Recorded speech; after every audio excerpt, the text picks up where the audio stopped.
नमस्कार मंडळी, मी पंढरनाथ ठोंबरे आपलं स्वागत करतो. गेल्या अनेक वर्षापासून मराठा समाजाचा आरक्षणाचा प्रश्न प्रलंबित आहे. मात्र गेल्या 4 वर्षापासून मनोज जरांगे पाटील यांच्या नेतृत्वाखाली मराठा समाजाच्या आरक्षणाचा जो प्रश्न आहे तो मोठ्या आंदोलनाने गाजलेला आहे. मनोज जरांगे पाटील यांच्या नेतृत्वाखाली गेल्या 4 वर्षापूर्वी अंतरवाली सराटी येथे आमरण उपोषण करण्यात आले होते आणि या आमरण उपोषणावेळी मोठा लाठीचार्ज झाला आणि यामध्ये मराठा समाजातील जे आंदोलनकर्ते आहेत ते मोठ्या प्रमाणावर जखमी झाले आणि मराठा समाजाचा जो आक्रोश आहे तो संपूर्ण राज्यामध्ये गेला. आणि आता अनेक आंदोलनकर्त्यांची अशी भूमिका झाली की आता मराठा आरक्षण घेतल्याशिवाय थांबायचं नाही, त्यासाठी मरण पत्करावे लागले तरी चालेल, अशी एक भूमिका अनेक मराठा आंदोलकांनी घेतली आणि त्याचं नेतृत्व मनोज जरांगे पाटील यांनी केलं. आणि मनोज जरांगे पाटील यांनी आतापर्यंत 8 ते 10 वेळेस उपोषणे केली. मराठा समाजाला आरक्षण देऊ असे वेळोवेळी आश्वासन देण्यात आलं.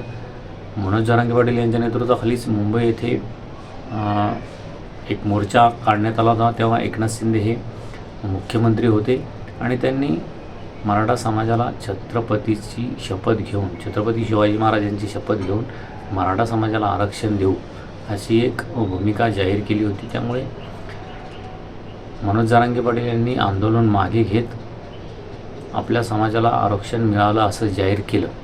मात्र पुन्हा त्यामध्ये काही त्रुटी आल्या, पूर्णतः आरक्षण मिळालं नाही. त्यातही अनेक लोकांना आरक्षणाचा लाभही मिळाला.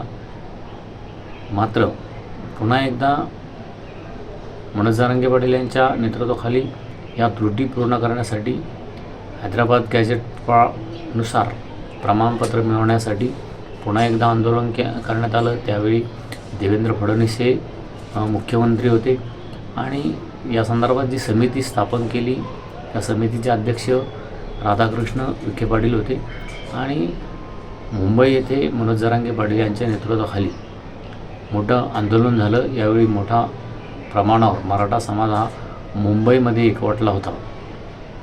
यावेळी ही मुख्यमंत्री आणि देवेंद्र फडणवीस आणि जे विखे पाटील आहेत समितीचे अध्यक्ष यांनी मराठा समाजाच्या पूर्ण मागण्या मान्य करू असं एक आश्वासन दिलं होतं. त्यानुसार मराठा समाजाला आरक्षण दिलं जाईल असं सांगितलं होतं. मात्र पुन्हा हैदराबाद गॅझेटनुसार जे प्रमाणपत्र आहे ते मिळण्यास अडचणी निर्माण झाल्या आणि त्यामुळे पुन्हा एकदा मनोज जरांगे पाटील यांनी आता 30-31 मेपासून मराठा प्रश्नाचे जे प्रलंबित प्रश्न आहेत मराठा समाजाचे आरक्षणासंदर्भात ते तडीस लावण्यासाठी पुन्हा एकदा आमरण उपोषणाचा इशारा दिला आहे. आणि महाराष्ट्रामधील जे मराठा समाज आहे तो पुन्हा एकदा अंतरवाली सराटी येथे एकवटेल. सुमारे 3 कोटी मराठा समाज एकत्र येईल असं मनोज जरांगे पाटील यांनी सांगितलं. त्यामुळे पुन्हा एकदा मराठा समाज आणि जे काही तथाकथित OBC नेते आहेत, जे OBC वर्गाचे कर्ते धर्ते आहे असं स्वतःला मानतात, त्यांनी पुन्हा एकदा मनोज जरांगे पाटील यांच्यावर आरोप करण्यास सुरू केलेले आहे की मनोज जरांगे पाटील हा एकनाथ शिंदे यांचा माणूस आहे आणि एकनाथ शिंदे यांच्या म्हणण्यानुसारच मनोज जरांगे पाटील हे आंदोलन करतात. हेच नेते यापूर्वी शरद पवार यांचं नाव घेत होते. शरद पवार यांच्या सांगण्यानुसारच मनोज जरांगे पाटील हे आंदोलन करतात अशी एक भूमिका या नेत्यांची होती.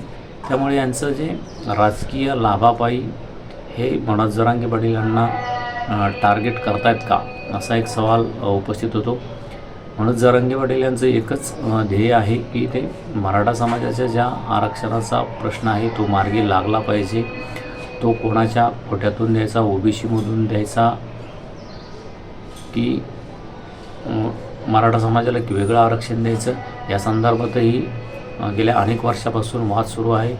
ओबीसी वर्ग म्हणतो आमच्या वर्गामधून मराठा समाजाला आरक्षण नको, तर मनोज जरांगे पाटील यांचा मतानुसार मराठा समाजाच हाच खरा ओबीसी आहे, तोच कुणबी आहे, त्यामुळे त्याला ओबीसीमधूनच आरक्षण मिळालं पाहिजे. या वादामध्ये हे मराठा समाजाचं आरक्षण अडकलेलं आहे. सत्ताधारी म्हणतात आम्ही दोन्ही समाजावर अन्याय करणार नाही, ओबीसीवरही अन्याय होऊ देणार नाही आणि मराठा समाजावर अन्याय होऊ देणार नाही. मात्र पुन्हा एकदा मनोज जरांगे पाटील यांच्या मागे कोणीतरी आहे. यापूर्वी शरद पवार यांची ताकद आहे असं बोललं जात होतं, आता एकनाथ शिंदे यांची ताकद आहे असं बोललं जातं. एकनाथ शिंदे यांना मुख्यमंत्री होण्याची घाई झाली, त्यामुळे त्यांनी पुन्हा एकदा मनोज जरांगे पाटील यांना आंदोलन करण्यास सांगितलं, असा आरोप ओबीसीचे एक नेते आहेत वाघमारे यांनी केलेला आहे. त्यामुळे मराठा आरक्षणाचा हा जो प्रश्न आहे तो भ्रमित ठेवण्याचं काम, संभ्रमामध्ये ठेवण्याचं काम या नेत्याकडून होतं आहे का, असा एक सवाल उपस्थित होतो. मात्र आता मनोज जरांगे पाटील यांनी ज्या आमरण उपोषण सुरू केलेलं आहे, या आमरण उपोषणानंतर मराठा समाजात ज्या मागण्या आहेत त्या तात्काळ पूर्ण कराव्यात अशी अपेक्षा आहे. कारण गेल्या अनेक वर्षापासून हे मराठा समाजाचं आंदोलन होतं आहे आणि मराठा समाजाची जी खालावलेली परिस्थिती पाहता, एकीकडे शेतीमध्ये उत्पन्न नसल्यामुळे आणि मराठा समाज हा शिक्षणामध्ये, नोकरीमध्ये गेल्या काही वर्षामध्ये मोठ्या प्रमाणावर मागे पडलेला आहे. त्यामुळे शेतकरी वर्ग हा मराठा समाज मोठा आहे आणि यामध्ये कर्जबाजारीपणा आणि आत्महत्याचं प्रमाणही जास्त आपल्याला झाल्याचं पाहावयास मिळतं. त्यामुळे यामध्ये सरकारनेही एक ठोस असं योग्य ते पाऊल उचलून कोणत्याही समाजावर अन्याय न होता मराठा समाजालाही बरोबरीने न्याय दिला पाहिजे अशी अपेक्षा आहे. आपण आपली प्रतिक्रिया नक्की कळवा की मनोज जरांगे पाटील यांनी जे उपोषण सुरू केलं किंवा मराठा समाज जो मनोज जरांगे पाटील यांच्या पाठीमागे उभा आहे तो एकनाथ शिंदे किंवा शरद पवार यांच्या म्हणण्यानुसार आहे की मराठा समाजाची आरक्षण ही गरज झालेली आहे. त्यामुळे मराठा समाज हा मोठ्या प्रमाणावर आंदोलन करतो आहे, मनोज जरांगे पाटील यांच्या नेतृत्वाखाली आंदोलन करतो आहे. या संदर्भात आपली प्रतिक्रिया नक्की कळवा आणि मराठा समाजाचं जे आरक्षणाचं भिंजत भोंगडं पडलेलं आहे ते हे सरकार सोडवेल का आणि यामध्ये मराठा समाजाच्या आरक्षणामध्ये राजकारण होतं आहे का, या संदर्भातही आपली प्रतिक्रिया नक्की कळवा. धन्यवाद. थांबतो.